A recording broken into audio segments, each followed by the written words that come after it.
All right, good afternoon, everybody. Welcome to Frontiers in Brain Health, where we take a deep dive into some of the most innovative and exciting science going on in and around the topic of the brain and health. Today we have both the in-person program, but also this will be recorded, and we have a virtual audience. Welcome those of you who are joining us virtually. And we will have time for questions at the end of this talk. And if you're joining virtually, please use the Q&A function to access that area to post a question, and we'll get to some of those at the end of the talk. I am Dr. Dan Krozek, the Deputy Director here at the Center, and I'm very excited for today's topic. This is going to be very heavy on both science but also the arts. So if you're curious about music and musical talent and musical skill and musical engagement and how it can affect our health and the brain, this is the talk for you. We have Dr. Michael Thaut from Canada. He's at the University of Toronto. He's a professor of music, but also has appointments in rehabilitation science and neuroscience. And if you know anything about the University of Toronto, it's a fantastic place for particularly rehabilitative sciences. He came to this career by way of originally being a violinist, a highly skilled violinist, and then did a PhD in music at Michigan State, and then also did a special diploma in music at the Mozarteum University in Salzburg, Austria, and he has a German background as well, with a diploma in psych and education from the University of Munster. So very international scholar, very much combining the arts and science. Dr. Thaut is the president of the International Society for Clinical Neuromusicology and the vice president of the International Society for Music and Medicine. So he is the person to describe these interesting connections that occur within our brains, and he's very widely published in an incredibly diverse set of topics. I was really impressed with how many of his papers are on, the sort of pure neuroscience of a musician and what they engage in, but also the motor system engagement, as well as many applications in health. So I think this is just one of those really underexplored areas, and there's a lot of untapped potential probably within all of our brains. Given my level of musical skill, there's loads of untapped terrain, and I won't threaten you by attempting to perform music, but I do look forward to learning more about this incredibly engaging area. So let's go ahead and welcome Dr. Michael Thaut.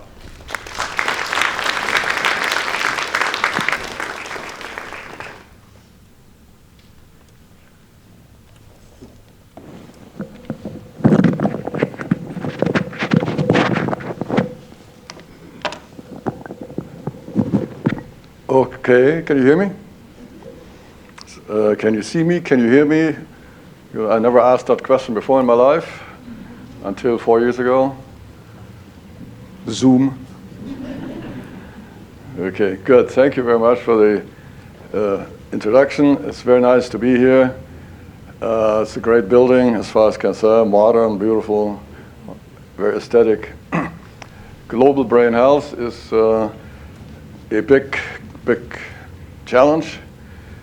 The World Health Organization, WHO, just in May for the first time in their history have acknowledged that neurologic disorders are actually an epidemic world challenge.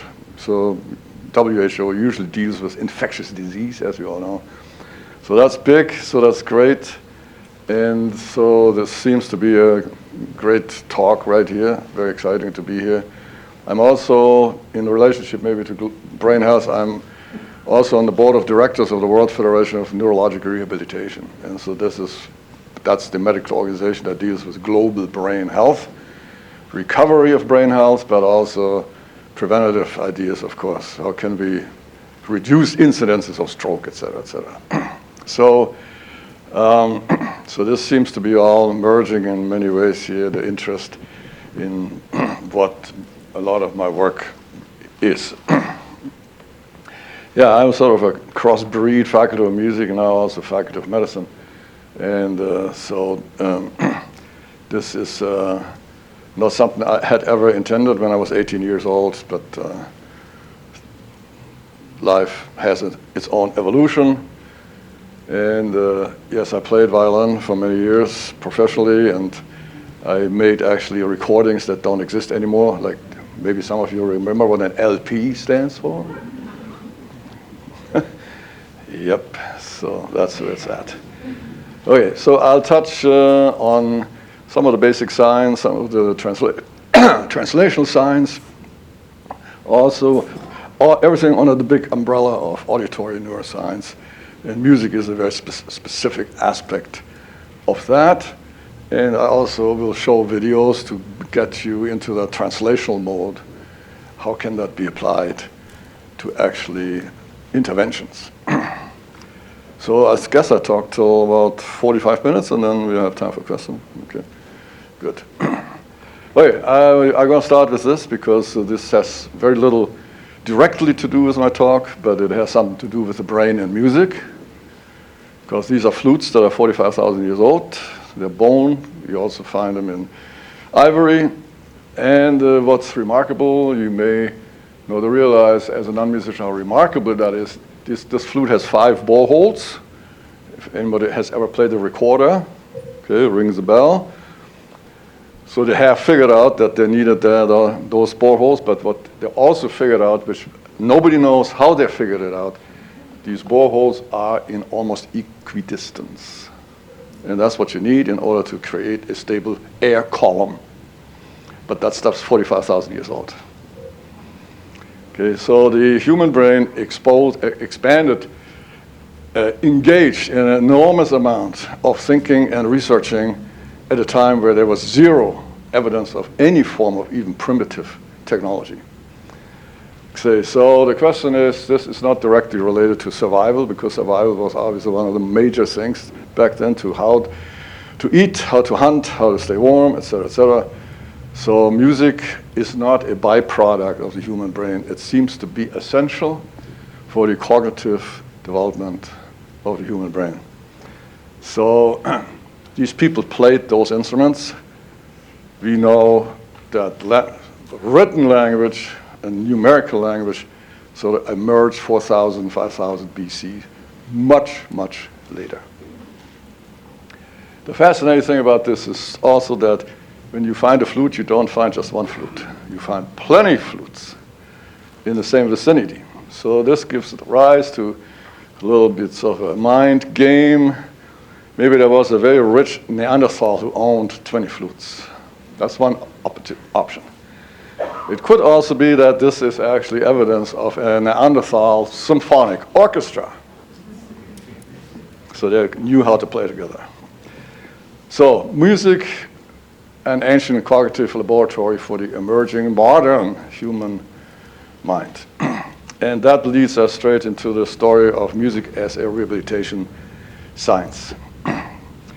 So what I spend my day, usually 70–80% of my time, is clinical music neuroscience.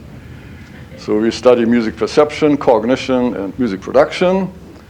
Are in those processes in the brain translations that can be used for rehabilitative purposes. And I'll show you some demonstrations which I hope make this clear. So we are starting from music as an auditory language, and then we look at the elements, the structure, the mechanisms in music, especially with brain-related, and can they translate to enhancing memory recovery, movement recovery, speech-language recovery, et cetera, and I think there has been an enormous amount of great research amassed in the last 25 years to make this a major player. So traditional shift, we don't need to develop on that. There is a music therapy, neuroscience that we are in a different, we built a different camp around music as the traditional forms. Music is one of I cannot think of another stimulus that engages so many interconnected brain functions at the same time. So if you put person in a brain scanner and you read them a text, well, predictably some left hemispheric brain language centers are activated. If they listen to Bach or Brahms or any music, everything is active. And so music activates supramodal control systems in the brain, and I can seriously not think of another stimulus, another language stimulus, sensory stimulus, that activates so many brain areas in a synchronized fashion. And these are supramodal. We don't have a brain music center. Okay, maybe in 1979, 1980, that was one of the original hypotheses when we put people in brain scanners, but that's not the case. So music engages supramodal control system in language, cognition, and movement. Okay, so there's a clinical branch that sort of grew out of my research and other people's research, which I'm very happy with, and that is we call that neurologic music therapy, because this stuff needs to go into the patient's world. And how music NMT was sort of how it evolved is a very interesting brief story, because we went to present our research, and we'll show several of that stuff, at neuroscience, neurology conferences, maybe 30 years ago, started doing this, and it was actually really fast accepted. I was very surprised. Because it's kind of unusual, but people replicate it. Yes, that works, beat cueing with Parkinson, stroke, perfect. However, eventually people came to me, medical directors, and said, who can do that? Okay, the music therapist is not trained to do that. The traditional music therapist is not trained to do that. The PT, OT, SLP, neuropsych, they know everything about their aspect of human function, but they don't know anything about music. So we created this academy. It's an educational academy that trains for the last 25 years or so people all over the world in interventions that are standardized. And several of these techniques are in, for instance, national stroke guidelines, care guidelines in Canada, also in the US, in the VA and DoD system.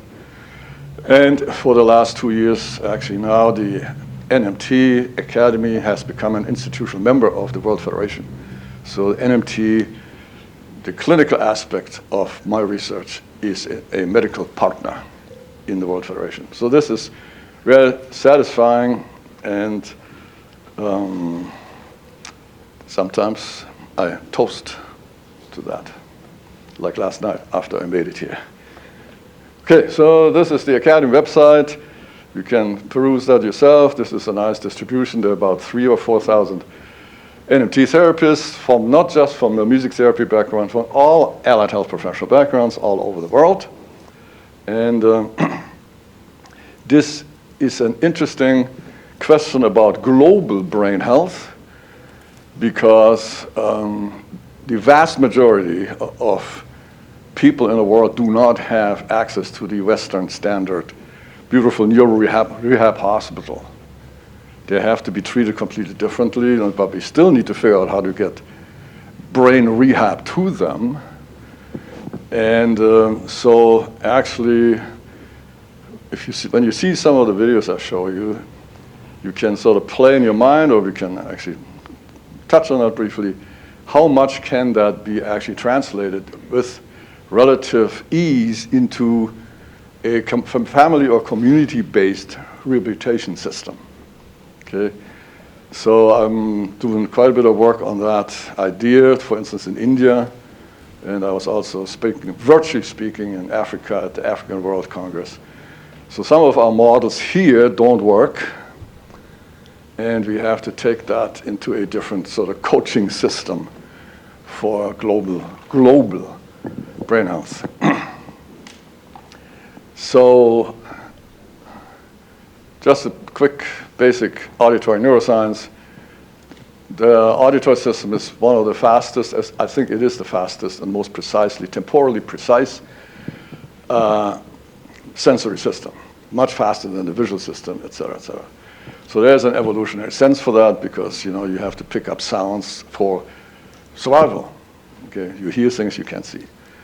So the auditory system is multiply interconnected from the spinal cord all the way to the neocortex, and I'll show some of those here. And most of that stuff I think you know quite well, but maybe not such specificity for the auditory system. So this is an interesting micro imaging picture. This is friends from Carnegie Mellon. This actually here, these are real pathways, these are fibers. So this is the auditory cortex here. And then it projects forward the famous arcuate fasciculus. All the SLP people in this room probably know what that is, or for sure know what that is. And then here we synapse in many regions in the prefrontal cortex, speech language areas here, but interesting also, we stained that in orange. These are auditory fibers that synapse directly with motor neurons in the premotor cortex and in the primary motor cortex. So any input in the auditory system translates one-on-one in resonance into the motor system. And that's just the upper level of that whole distributed system, because we can measure the same thing on spinal cord motor neurons too.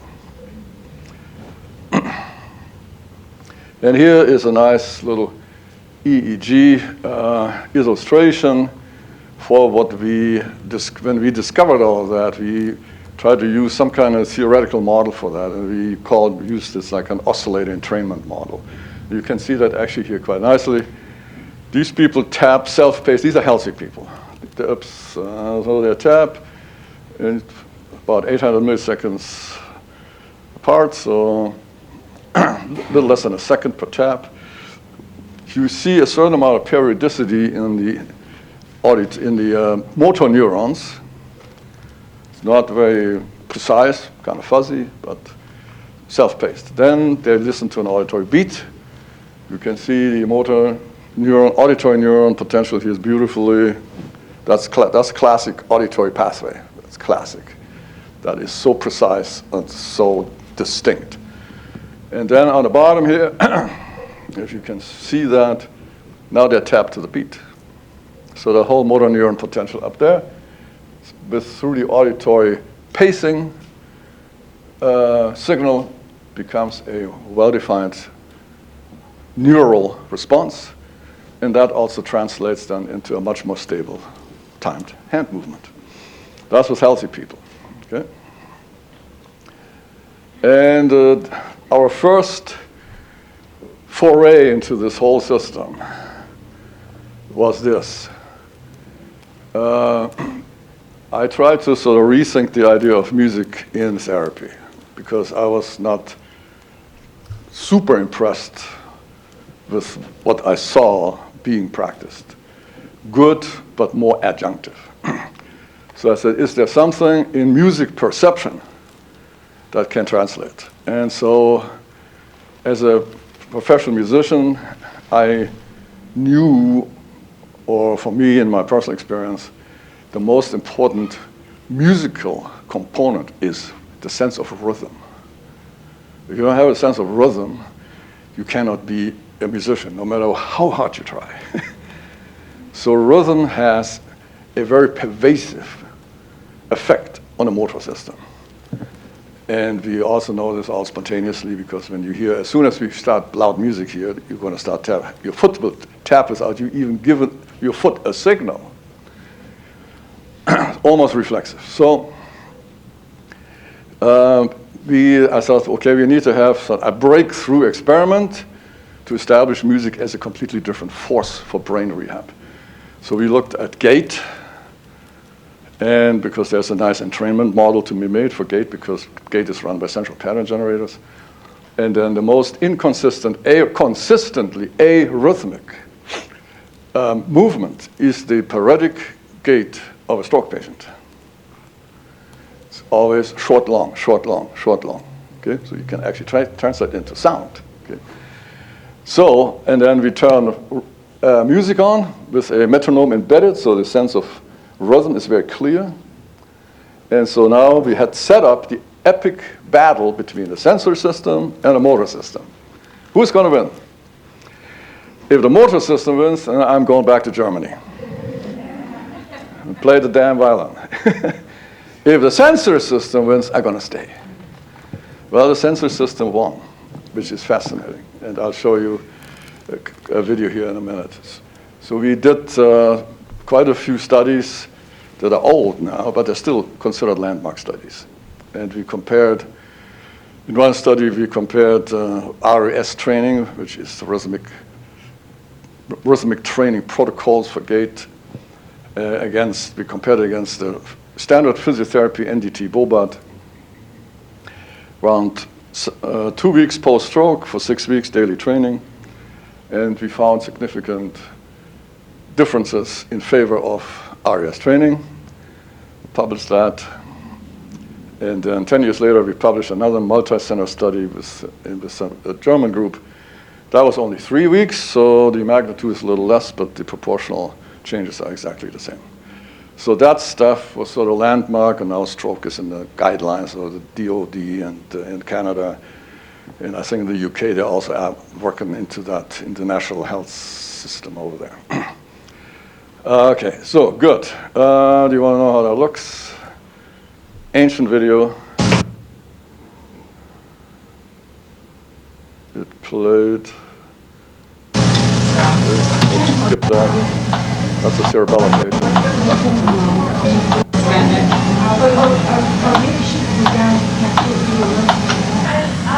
Okay, so a couple of words what you see. This is our old lab with switch mats and all kind of stuff. We don't need this anymore, but this is how we started, and that's how Gait labs used to look. In the previous century, by the way. So this is a patient who is, he was actually part of one of the studies. And this is 4 weeks post-stroke. And he has a middle cerebral artery stroke, very common, MCA. And on the right side, and so you can see the classic paretic gait.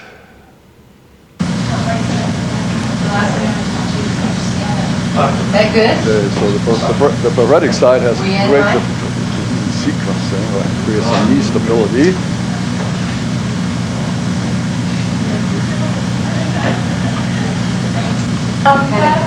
This is here you see it from the back. Okay, so you see the rotation of the center of mass. So he's not really walking straight forward. He's walking like in a butterfly circle. Okay. And the next thing you see is immediately after with music, and watch the left leg, because that gives you a cue or clue what rhythm has done to his brain. And then at the end, you see after 6 weeks. The last thing I want you to do is have you stand up. Is that good? Are you in line? Is that where they put a global rod? Yeah. That's the left leg.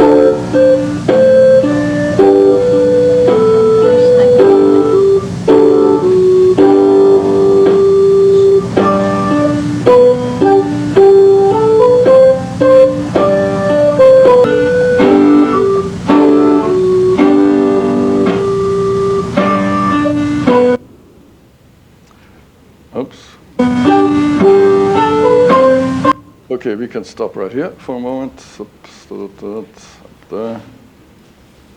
So what you see in the left leg, I think is pretty visible, is that he's, in order to get to the beat, the next beat, he lifts the leg up earlier. Because why does he lift the leg up earlier? Because he has a time signal to be there in whatever 800 milliseconds. So his brain recalculates all the motion sequence because it has a predictable time constraint. And we have modeled that mathematically and published that in very strange journals like Biological Cybernetics and stuff like that. It does actually work. So simple as that. That is actually an example of music perception, specifically rhythm perception. It's based on rhythm perception. And that helps the brain to recalculate everything. We don't need that kind of input because we have all the available signals healthy presented in the body in an integrated fashion. Stroke, no. We do sometimes, I have done work with athletes, with very fast, complex movements. There you also use auditory rhythm. Okay? Same thing, because proprioception and vision cannot accomplish that. Okay? So anyway, so I think then the next sequence is you see him after 6 weeks of training at the post-test. There's no music, of course.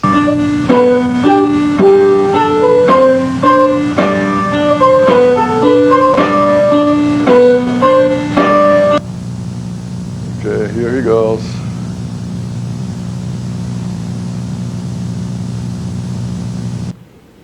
And so, very good walk by all standards of gait analysis.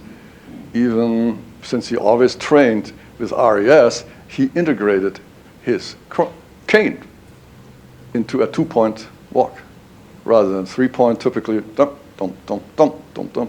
He integrated that. The next one I want to show is very dramatic because this is a traumatic brain injury patient that I had seen for like maybe 10 seconds because I was in Ecuador invited to a neuroscience symposium, so I wasn't really supposed to do that. But the neurologist was building up neuro rehab from scratch in Ecuador. So this is actually a global brain health situation right there. So he said, I can make people survive now. I'm pretty good at this. But I have to send them home. And after 3 weeks, most of them die because they don't have any rehab. So he's building this up, and this is exactly where we need to go with this. So he says, I know all your research, Michael. Can you do something with this kid? He was hanging on the treadmill, and the treadmill was moving his legs. So I said, I had to kind of put sort of my trust into my own work.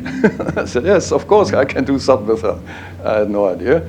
But it should work after I've done 25 years of that stuff. So I had to teach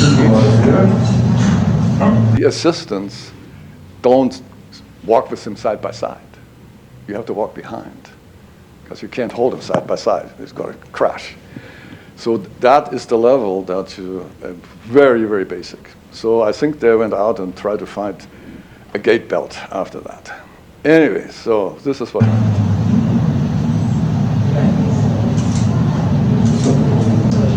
So he's supposed to walk a little bit, but mostly just standing.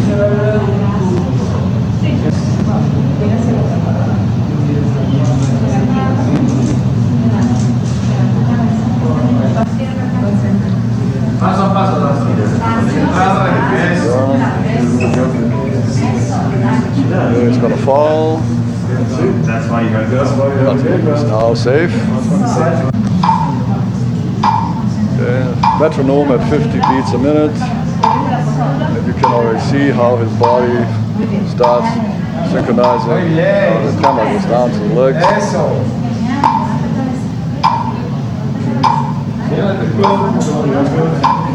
And he can't help himself. He just walks. Nobody says walk. The one the same pace, or He has made a remarkable recovery. He can actually still has TBI impairments, but he functions completely different. That was very early. And one of the fascinating things of this very spontaneous,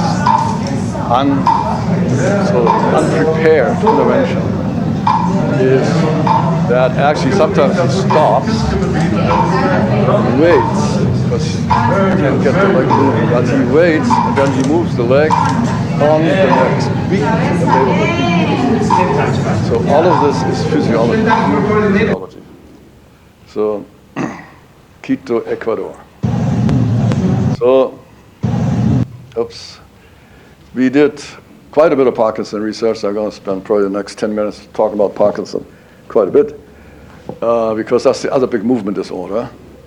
And we picked Parkinson, well, we got a grant, so when you get a grant, you have to do it. But we also wanted that grant because Parkinson's is a completely different neuropathology.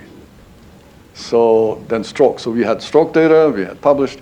So would this also work with Parkinson in terms of improving walking? Not necessarily faster, and also there's really no paresis pronounced in Parkinson, but other big issues are in Parkinson.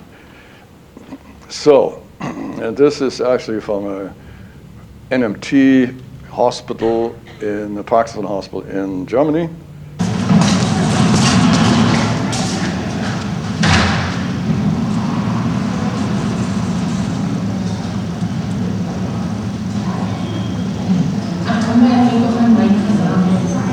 So this is a mean setup for the patient, really mean, because everything he does not want in front of him is there. Change of surface, sliding doors, turning. It's like, if you want to throw me off, thank you very much.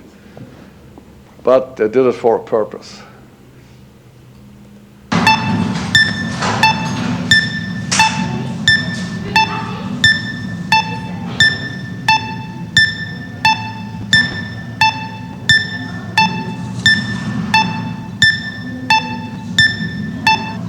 So that's been actually replicated probably in 50 different papers after we published the first 3 landmark papers in the late 90s.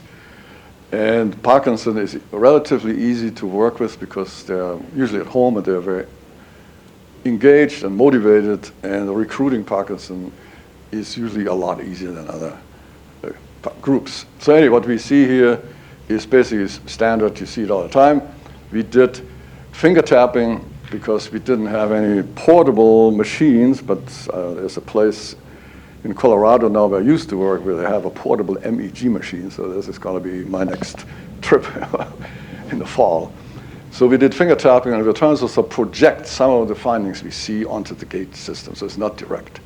But what we saw in the Parkinson patients when they did this cued movement, which we did not see in a healthy, is the basal ganglia did not really kick more in, a little bit, more residual stuff, but what really the system that kicked in was the cerebellum.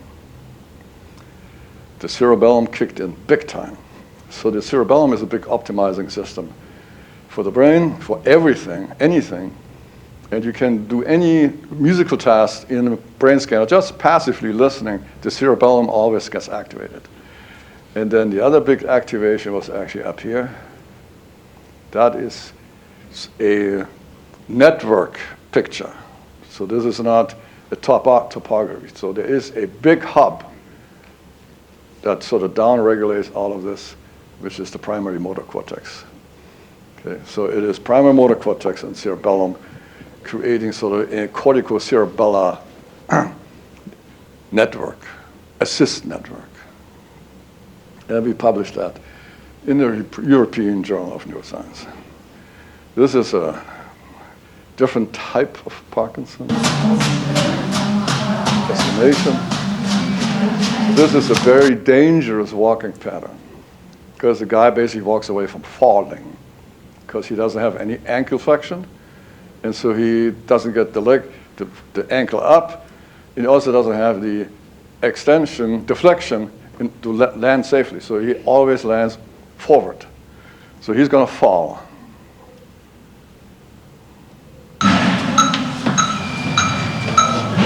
So that's the immediate effect. And so this, I want to talk a little bit more about later about rhythm. Because this looks like magic, but there is really something in the time constraint of a predictable cyclical signal that changes how your brain calculates all the variables for motor control. Okay, good. So we did some upper extremity work, MEG, connectivity between the auditory cortex and the motor cortex. So pre-NMT, here, red line, post-NMT, much more signal synchrony between the auditory and the motor system. Here are the actual neural data, auditory, motor, and then post. And as soon as you see 2 brain areas light up at the same time, you assume there is some enhanced, augmented connectivity. they're talking to each other. This is a study that got stuck during COVID, and we now have the go-ahead with Health Canada, and I think we already imaged one person. We can actually, in one of the teaching hospitals at the University of Toronto, they have their own little sort of chemical factory for tracers for neurotransmitter imaging.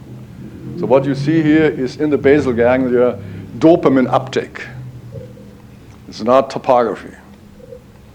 It's the biochemistry in the basal ganglia. And the interesting thing is that when people move their, finger tapping is a great, easy experiment, with rhythmically cued, then we have a lot more receptors open, which means less dopamine needed in the brain. When they tap self-paced, a lot of dopamine. So that sort of defeated our original hypothesis because we thought music is going to enhance dopamine in the basal ganglia.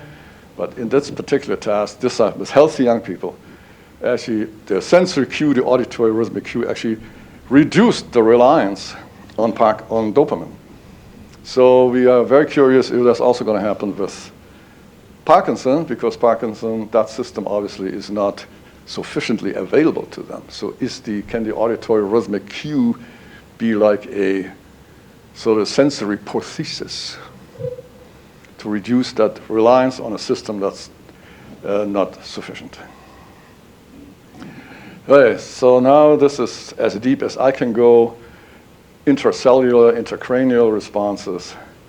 We have a teaching hospital at the university. We have 10 teaching hospitals, so it's like a spaghetti junction up there on campus. So one teaching hospital actually specializes on DBS surgery, deep brain stimulation, and they do it staged. So they actually put the implant in, leave the wires out for 3 or 4 days, do a lot of testing, checking, bum, bum, bum, bum, bum. And then they close everything, and then the pacemaker comes somewhere here, I think, and then the wires go right there.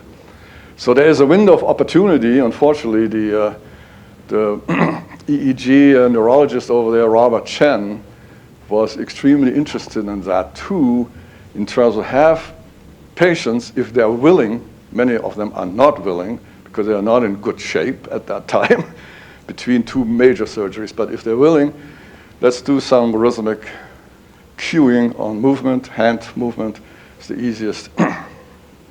So we did, and we got interesting results. So this is what we should see from healthy subjects.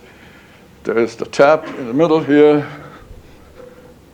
and you see a desynchronization in the neuronal response before the tap, and then when the tap is completed, you see resynchronization, which sort of is like called the beta band rebound, which shows the movement has terminated, prep for the next movement. So that's how it should look. Now, self-paced, it does not look that way. So there is continuous desynchronization, which is also reflected in a very poor timing of the hand. And so basically, it's not a precise motion that is happening based on that kind of continuous desynchronization. However, the beta rebound is restored by the rhythmic cue. It's right there. You can see that, right? Right here. Tap, rebound. So, very fascinating stuff. We are doing network science with basal ganglia. Rhythmic cueing establishes network science, establishes much more stable networks in the basal ganglia, connectivity, basically neighborhood analysis, basically. That's what we're doing. There's one of my PhD students does that. I have 15 PhD students, and that's why I'm usually very tired. Okay, we have done falling studies, long-term studies. I need to skip through that a little bit because I want to go to the upper extremities, mapping functional movements on musical instruments. And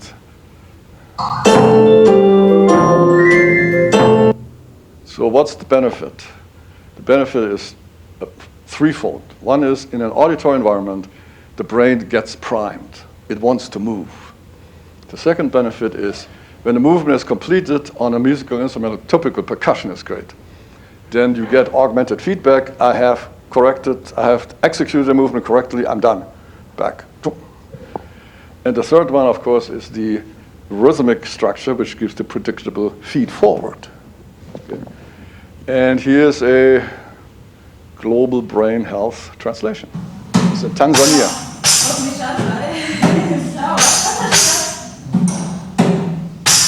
Get the idea, right? Same thing. So music is accessible and cheap and transportable. Okay.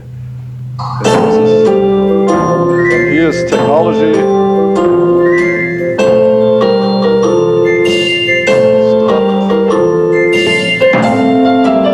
Stop.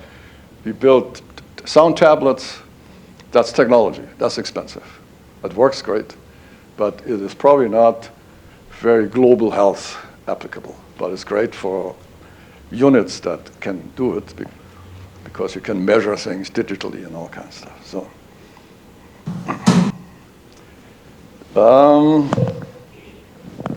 for the benefit of time, because I want to show you definitely this, because to understand what rhythm, auditory rhythm, and music is basically rhythm. If you take the rhythm out of music, it all disappears. So this is a stroke, paretic stroke arm moving from point A to point B, self-paced. So this is where the arm crosses in the mid-plane. So it's like the mid-path, the middle of the path. As you can see, that arm is all over the place, right? You can see that. Rhythmic pacing, the trajectory is narrowed. It becomes very nice. Okay. So what happens when we add musical rhythm or auditory rhythm? The brain is basically presented with an optimization challenge. I have to move from point A to point B at a given speed I have within a given time. Okay, predictable time. So now the brain cannot continue to move this way on the left panel because the brain only has 800 milliseconds to get from one point to the other. It can't move this way or this way. It doesn't get there. So the brain says, I need to do something here within my ability to do what? Optimize my my position curve. So that's what we see. So this is nicely demonstrated, replicated. Here's one of the formulas, which you probably don't want to hear me talk about, because we can model that very nicely in terms of we actually don't follow the beat. Rhythm perception is interval perception. The brain maps the distance between the beats. If you want to clap with me real quick. Okay. I'm the beat, right? Keep clapping. Okay, so you don't need the beat. Okay, because your brain has already measured the distance between the beats. And the change happens between the beats in the movement. Okay, so a couple things on speech, because I'm in a mentorship program, senior scientist for junior scientists through the World Federation of Neuro Rehab, which is a great program. But one of my mentees is a speech-language pathologist. So that's probably my smaller area of research. So I need to make myself smart on that. And obviously there's tons of things that you can do in music with speech-language pathology. For instance, melodic intonation therapy, speech production, right? Remember speech perception, speech cognition, music perception, music cognition, music production. Singing words will change the hemispheric control centers. It will go to the right. That's been nicely demonstrated with lots of brain imaging. And then it's projected forward to Broca's, so analogy on the right side, et cetera, et cetera. So That's one thing. I'm starting to get tight on time here, so you can look at this for a moment.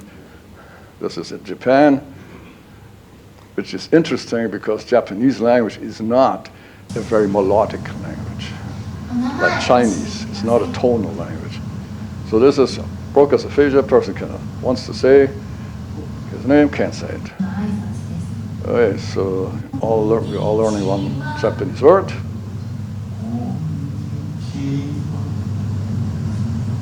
The sound is kind of soft here.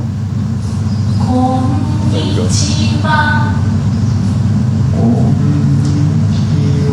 So that's not a problem. MIT is pretty well researched, usually small samples because it's very difficult to get big homogeneous samples.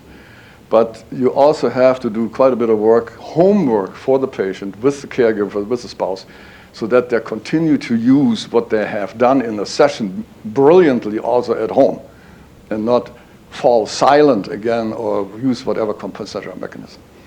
So this is something that's really not terribly difficult. You don't need to have an SLP sitting at home 24/7.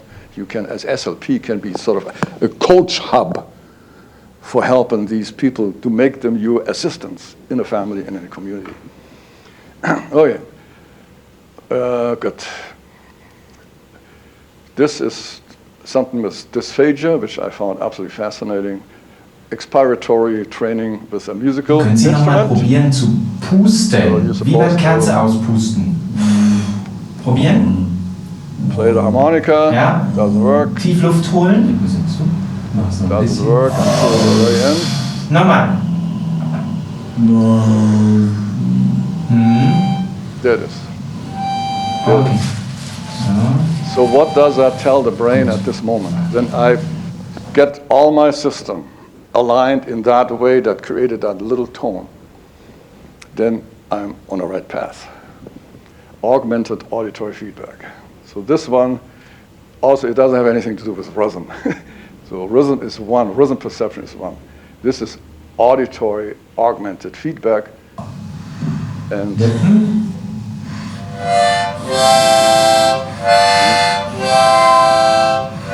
plus, that also makes sense to the patient. When I blow in, I get da da da da. I make some meaningful stuff. Right? Actually, if something comes out that tells me, I'm doing it right. Okay. Expiratory training. So we're trying to set up a study in dysphagia and music. And maybe I have to fly more to India because my MNT is actually from India, from a medical university in Bangalore. This is a lot of fun.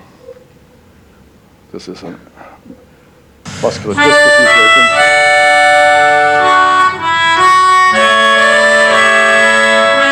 You can see that he prepares, because he knows he has to blow, so the melody continues.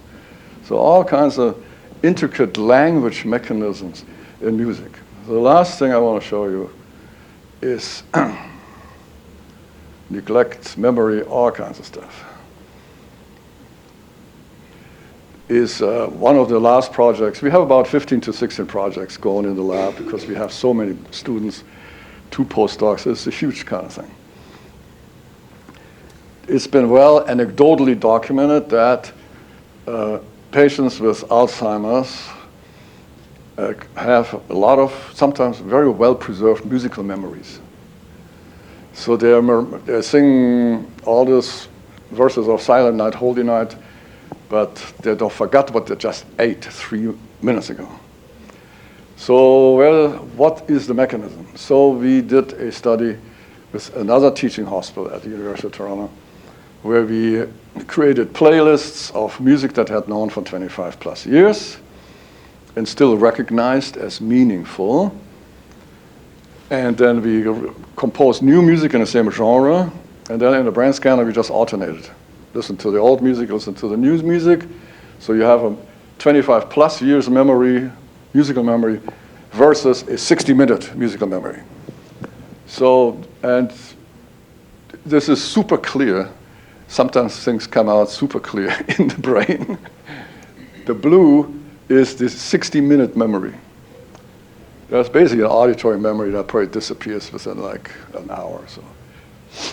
The red is the deeply encoded neural network. That's bilateral. It has some prefrontal components to it. It is also in areas subcortically, like the basal ganglia here or the cerebellum here, that are actually not affected by the disease process.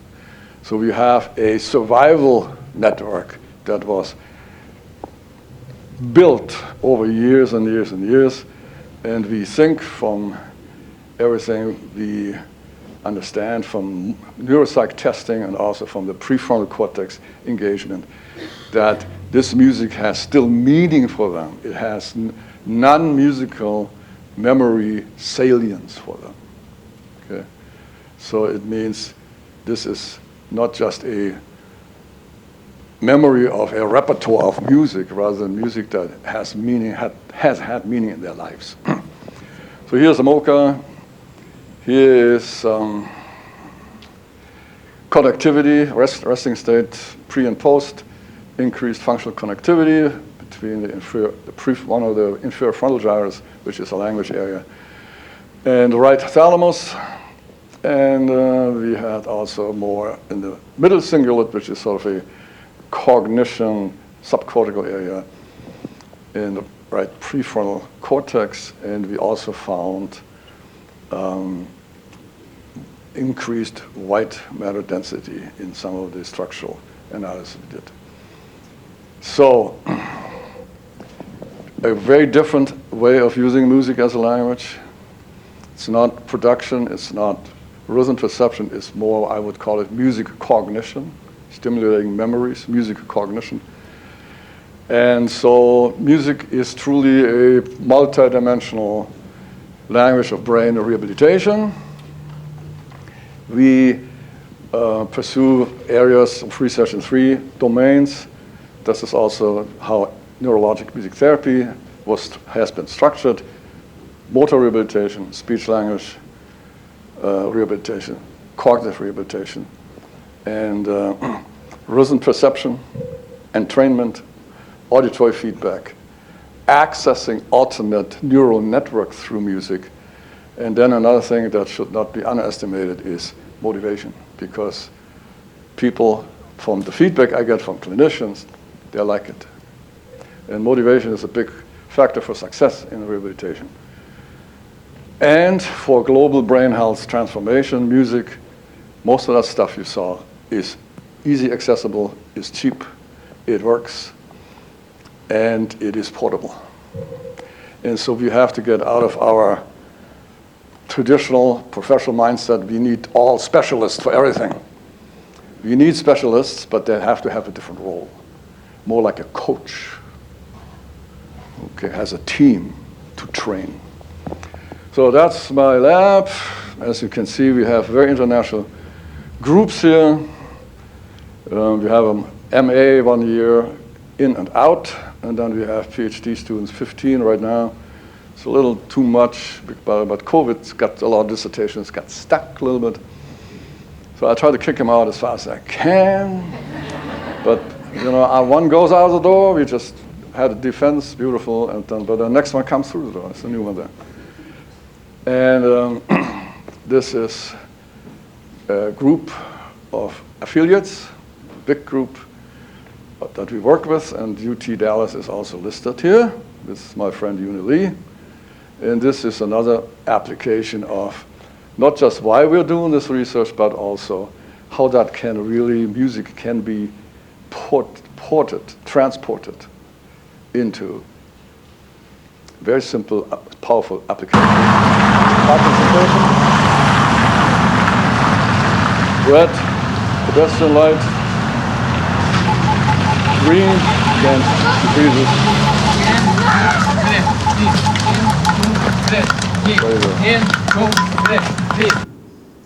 Thank you.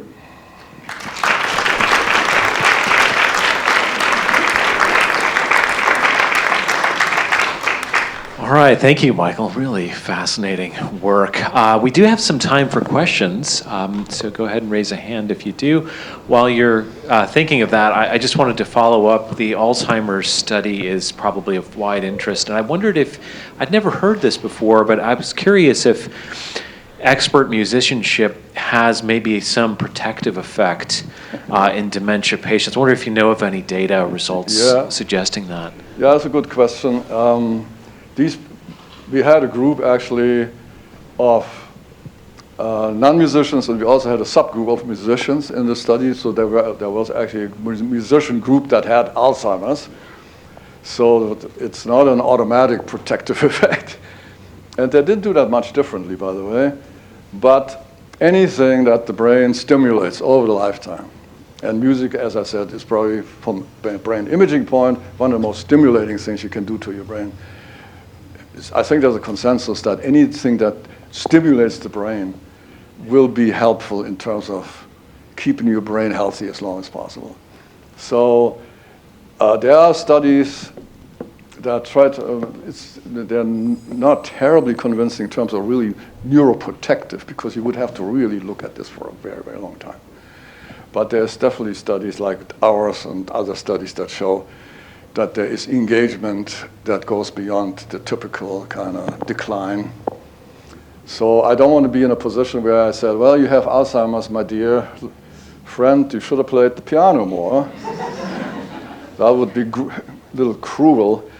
But encouraging people to engage in music, and once again, it doesn't have to be necessarily super therapeutic. It can be simply the children or the spouse or the caregivers or the grandchildren sitting with their family and engaging with them in music.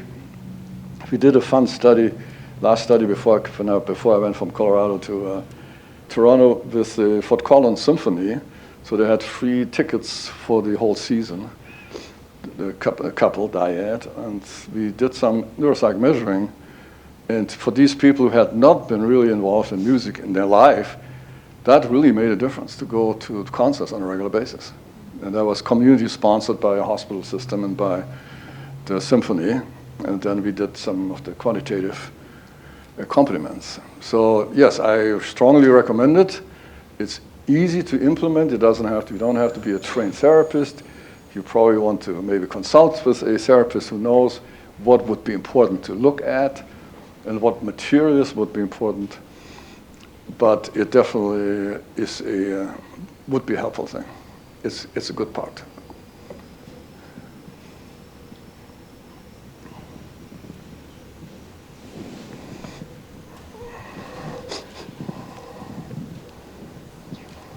Okay, I'm still thinking how to formulate this question, so I'm going to think out loud. But I noticed that your examples had to do with using music therapy for those who either have a disease or have had an injury. And I wonder, do you think it is just as helpful for those with, say, like a developmental disability? Do they need it maybe more because their brains have an already difficult time with rhythm, or would it be maybe less helpful because of those early differences? No, yeah, that's a great question. I skipped all the developmental research stuff because I have plenty of that too. And it is a very powerful tools to, not in the sense of rehabilitation, but neurodevelopment, to engage kids into movement. I mean, some kids need already specific training, but some kids, we just finished a study with developmental coordination disorder. So these kids look pretty normal, but they really underachieve in motor testing. So there's lots of stuff. Language development, cognitive development. You have to remember that kids, if we leave them alone between age 2 and 6, they're actually natural musicians, composers, performers. And so use that. That's really an easy access for them, to them, to get them engaged. And the developmental work based on neurologic music therapy, not music therapy. That's a different story. I don't really know much specifically about that, but neurologic music therapy, a lot of neurologic music therapists work with developmental disabilities or with small deficiencies that can be remediated quickly neurodevelopmentally. We have 2 dissertations right now on autism and NMT, and this is hopefully good things will come out. Michael, I wanted to get one question in from the online audience. Those of you who've participated there, thank you. We're only going to get to one question, but this is a really good one that maybe you could leave us with some advice. Is there maybe a genre or specific pieces of music that you think are particularly stimulating? And if so, what would your advice be there? There's not a genre that's a typical question. A lot of journalists ask me that question on a weekly basis. Is Beethoven better than Bach? I was like, oh my God. No, the reggae is the best. The Jamaican soccer team lost in a very dramatic fashion last night in my hotel. So, no, the music has to be structured along the functional needs. So if you talk about memory stimulation, that music has to be from the knowledge and the familiarity base of the patients. That can be anything. That can be Oh Susanna, that can be Bach, that can be reggae, that can be an Indian folk song, that can be a Japanese kabuki song, anything that is meaningful to the patient. That's number one. Number 2 is if you want to go into motor training, the music has to match, for instance, the movement frequency. And then it has to be in a genre that when you ask people to walk to a rhythmic music, and they have never heard jazz music or blues, then don't play that to them because they don't find the beat. Play to them what they're familiar with. So like Indian raga music, yes, they can pick that out. But if we play a Beethoven march, they're like, I don't know exactly. So the question is really not genre, it's more functional. And then singing, you don't really teach an aphasia, Broca's aphasia person to sing a folk song. You can do this as an assessment. But you want them to sing something that says, I want a piece of pizza. That's what you want them to sing, so they can communicate. You may have a new hit on your hands with that pizza song. All right, let's thank Michael once again for this. Thank you. Thank you very much. All right, so we'll be back again with Dr. Russ Poldrack from Stanford very soon on the neuroscience of memory. Look forward to seeing you once again. So get out there, play a flute, listen to reggae, or start that garage band you've always wanted to. Thanks so much for being here.